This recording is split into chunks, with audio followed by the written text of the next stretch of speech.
وَلَقَدْ يَسَّرْنَا الْقُرْآنَ لِلذِّكْرِ فَهَلْ مِن مُّدَّكِرٍ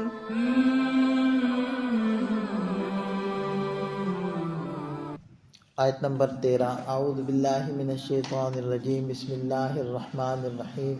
فبما نقضهم ميثاقهم لعناهم وجعلنا قلوبهم قاسية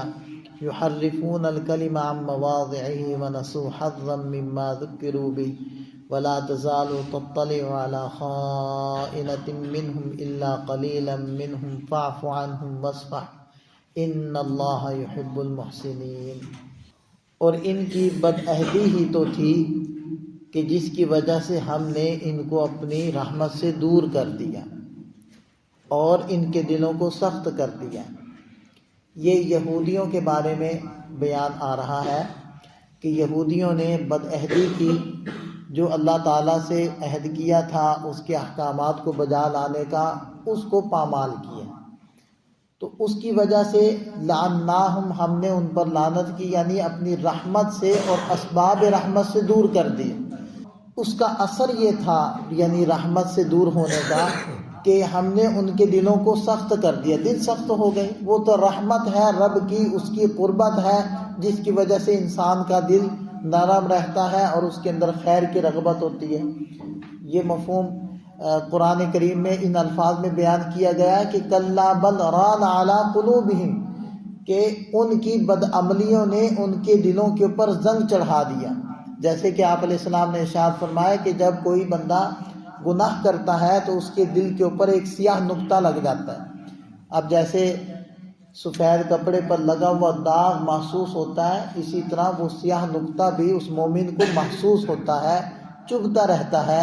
جب تک کہ اس کو توبہ کر کے دھو نہ لے، تو وہ سیاہ نقطہ باقی رہتا ہے۔ لیکن اگر وہ اس کی طرف توجہ نہ کرے اور دوسرا گناہ کر لے تو دوسرا نقطہ، یہاں تک کہ گناہوں کے بڑھنے سے نقطے بڑھتے رہتے ہیں اور دل سارا کا سارا سیاہ ہو جاتا ہے، اور جب دل سیاہ ہو جاتا ہے تو اس کے اندر خیر کی رغبت ختم ہو جاتی ہے۔ اب خیر کی بات کی طرف نہ مائل ہوتا ہے نہ اس سے متاثر ہوتا ہے۔ تو بالکل یہی چیز ہے لعنت، لعناہم، یہ لعنت کی ایک شکل ہے کہ اللہ نے دلوں کو رحمت سے دور کر دیا بدعملی کی وجہ سے۔ اور علماء نے لکھا ہے کہ جو نیکی ہے،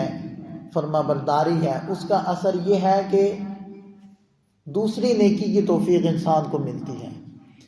اور بدعملی کی سزا یہ ہے کہ ایک بدعملی کرتا ہے تو دوسری بدعملی کی طرف رغبت ہوتی ہے اور اس کا راستہ ہموار ہو جاتا ہے، اس کی طرف انسان لپکتا ہے، اور اس سے پھر تیسری کی طرف، اور ہر اگلا گناہ وہ پچھلے گناہ سے بڑا ہوتا ہے، اور اس طریقے سے شیطان اس کو گمراہ کرتا ہے۔ تو اس لیے نیکی اور بدی دونوں کے اندر جاذبیت ہے، دونوں کے اندر کشش ہے، دونوں دوسری نیکی یا بدی کی طرف لے کر جاتے ہیں۔ تو یہ ہے کہ جب بدعملی بڑھی ان بنی اسرائیل کی، تو ہم نے ان کے دلوں کو اپنی رحمت سے دور کر دیا، ان کے دلوں کو سخت کر دیا۔ یحرفون الکلم عن مواضعہ، اور وہ کیا کرتے ہیں کہ باتوں کو ان کے محل وقوع سے پھیر دیتے ہیں۔ تحریف کرنا جس کو کہتے ہیں، کہ لفظوں کی جگہ دوسرے لفظ رکھ دینا، لفظی تحریف، معنوی تحریف کی کچھ سے کچھ معنی گھڑ لینا، اپنی طرف سے کچھ سے کچھ معنی بیان کر دینا، یہ معنوی تحریف ہے۔ دونوں تحریفیں ہی ممنوع ہیں، اور ان لوگوں نے دونوں طرح کی تحریف کی۔ اب یہ جو امت ہے، اس امت کو جو کتاب ملی ہے وہ کتاب لفظی تحریف سے تو محفوظ ہے، کیونکہ اللہ تعالیٰ نے خود وعدہ کر لیا کہ میں اس کی حفاظت کروں گا، اور اللہ تعالیٰ اس کی حفاظت فرما رہے ہیں، اس کے اسباب کوئی بھی ہوں، چاہے اس کا سبب ایک معصوم سا چھوٹا سا بچہ کیوں نہ ہو،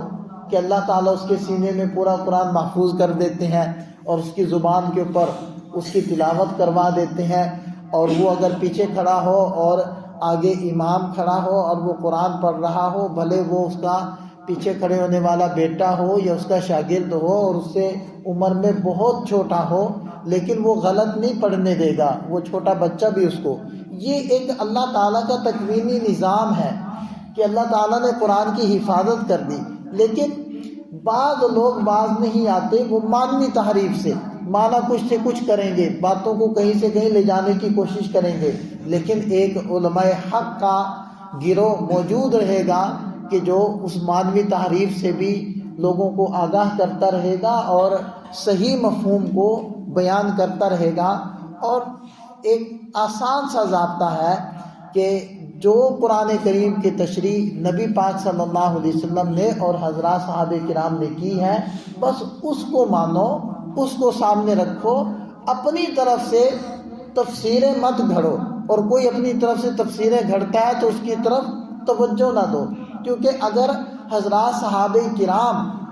صاحب زبان ہو کر اگر وہ قرآن کی اپنی طرف سے تشریح نہیں کر سکتے تھے، بلکہ آپ علیہ السلام کو بھیجا گیا لِتُبَيِّنَ لِلنَّاسِ مَا نُزِّلَ إِلَيْهِمْ کہ آپ قرآن کریم کی تفسیر انہیں کر کر بتائیں، تو اگر صحابہ کرام آپ علیہ السلام سے پوچھتے تھے تو آج کا کون انسان ہے کہ جو اجمی النسل ہو کر، عربی سے ناواقف ہو کر، اس یقین کے اور اخلاق کے انحطاط کے دور کے اندر، نفسانیت کے دور کے اندر، وہ اپنے دل سے اپنے من سے قرآن کریم کی تفسیریں کرنے لگ گئے اور کہے کہ جی میں یہ کہتا ہوں، تو کون ہوتا ہے کہنے والا، جبکہ اللہ کے نبی کے فرامین اور صحابہ کرام کی تفاسیر موجود ہیں۔ تو بہرحال تحریف سے بچنا، تو وہ لوگ نہ بچے، بنی اسرائیل نہ بچے جب تحریف کر دی، وَنَسُوا حَظًّا مِّمَّا ذُكِّرُوا بِهِ، تو جو نصیحت کی گئی تھی اس کا اکثر حصہ بھول یہ گئے کہ جب بات کو کہیں سے کہیں لکھ دیا اور معنی کچھ سے کچھ بیان کر دیے تو وہ اگلا آیا اس نے کچھ اور نئے معنی بیان کیے، چلتے چلتے جو اصل مفہوم تھا وہ غائب ہو گیا، جو اصل الفاظ تھے، جو اصل آیات تھی وہ نظروں سے غائب ہو گئی اور وہ تحریف شدہ سامنے رہ گئی، اور تحریف شدہ میں ظاہری بات ہے نصیحت تھی نہیں، تو وہ اکثر نصیحت کا حصہ بھول گئے۔ اور آپ علیہ السلام جب مدینہ طیبہ تشریف لائے تھے تو پہلے 6 ماہ میں آپ علیہ السلام نے بنی اسرائیل کے جو 3 قبائل آباد تھے ان سے معاہدہ کیا تھا کہ آپ لوگ ہمارے خلاف کسی کی مدد نہیں کریں گے اور ہم تمہارے خلاف کسی کی مدد نہیں کریں گے۔ ظاہری بات ہے سیاسی طور پر جب ایک علاقے کے اندر رہنے والے مختلف طبقات ہیں تو ان کو ایک دوسرے کا ساتھ دینا پڑے گا، لیکن ان قبائل نے ایک ایک کر کے بدعہدی کی اور مسلمانوں کی مخالفت کی، اس لیے اللہ تعالیٰ نے ارشاد فرمایا وَلَا تَزَالُ تَطَّلِعُ عَلَىٰ خَائِنَةٍ مِّنْهُمْ إِلَّا قَلِيلًا مِّنْهُمْ، ان میں سے چند ایک کو چھوڑ کر آپ آئے دن ان لوگوں کی خیانتوں کے اوپر مطلع ہوتے رہیں گے،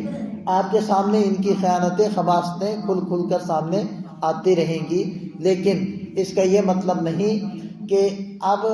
آپ ان سے بات کرنا چھوڑ دیں، ان کو قریب کرنا چھوڑ دیں، ان سے رواداری کرنا، ان سے اچھے اخلاق کے ساتھ بات کرنا چھوڑ دیں،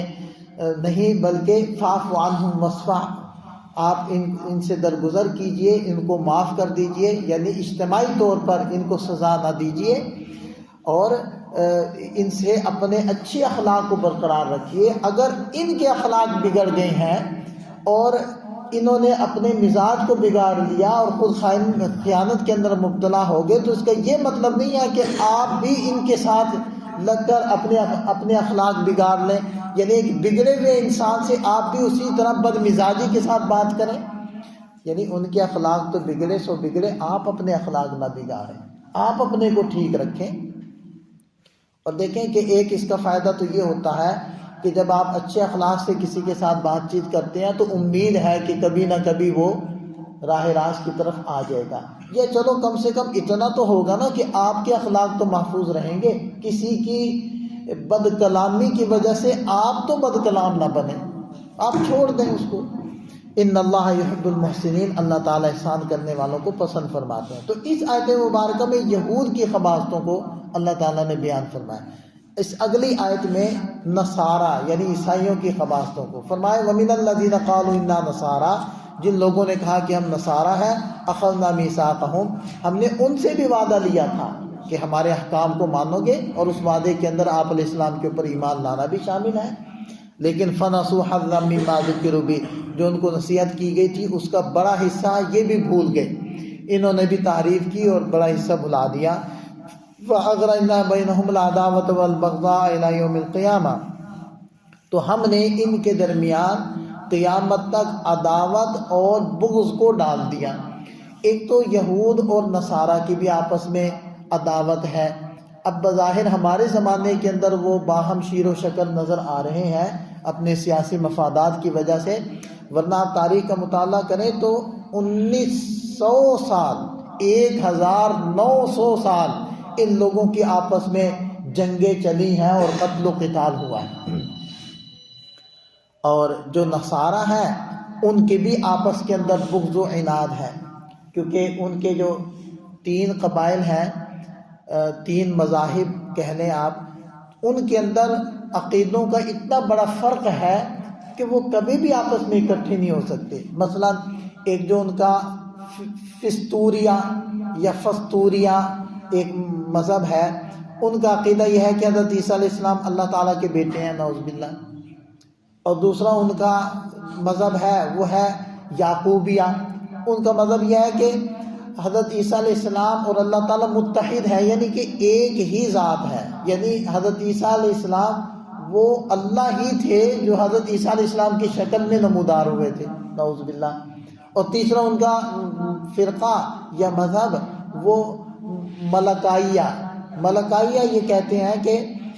3 خدا ہیں، حضرت عیسیٰ علیہ السلام، حضرت مریم اور اللہ تعالیٰ، نعوذ باللہ۔ تو یہ حضرت عیسیٰ علیہ السلام ان میں سے ایک ہے۔ تو عقائد کا اتنا بڑا فرق ہے، آپ یہ ابھی بھی دیکھ لیں کیتھولک اور پروٹسٹنٹ، اب یہ ان کے 2 مذہبی فرقے ہی ہیں۔ ابھی جو حکومت آئی ہے ڈونلڈ ٹرمپ کی وہ پروٹسٹنٹ ہے، اس عقیدے کا ہے، تو ان کے اندر عداوت رہے گی۔ اگر اب آپ کو ان کے اندر عداوت کچھ کم ہوتی دکھائی دے رہی ہے تو اس کی بنیادی وجہ یہ ہے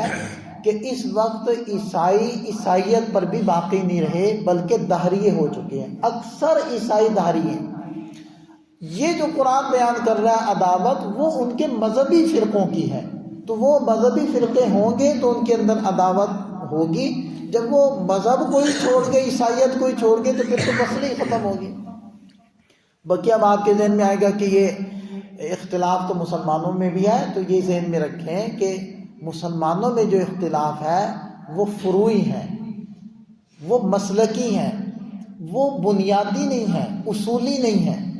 ہاں وہ ایک الگ عذاب ہے ہمارے اوپر کہ ہم مسلکی اور فروعی اختلافات کو اتنی ہوا دے دیتے ہیں کہ اس کو ہم اصولی اختلاف سے بھی بڑھ کر اختلاف تصور کرنے لگ جاتے ہیں، اور آپس میں ایسے باہم بحث مباحثہ کے اندر مبتلا ہوتے ہیں، یہ جنگ و جدل کے اندر آ جاتے ہیں، گویا کہ یہ ہمارے اصولی اختلاف سے بھی بڑا کوئی اختلاف۔ حالانکہ جو مسلمانوں کے اندر اختلاف ہے، اہل سنت والجماعت سارے کے سارے اصول کے اندر متحد ہیں، فروع میں اختلاف ہے۔ فروع میں تو نبی پاک صلی اللہ علیہ وسلم کی موجودگی میں حضرات صحابہ کرام کے اندر فروع کے اندر اختلافات تھے، اور صحابہ کرام کے اندر اختلافات تھے،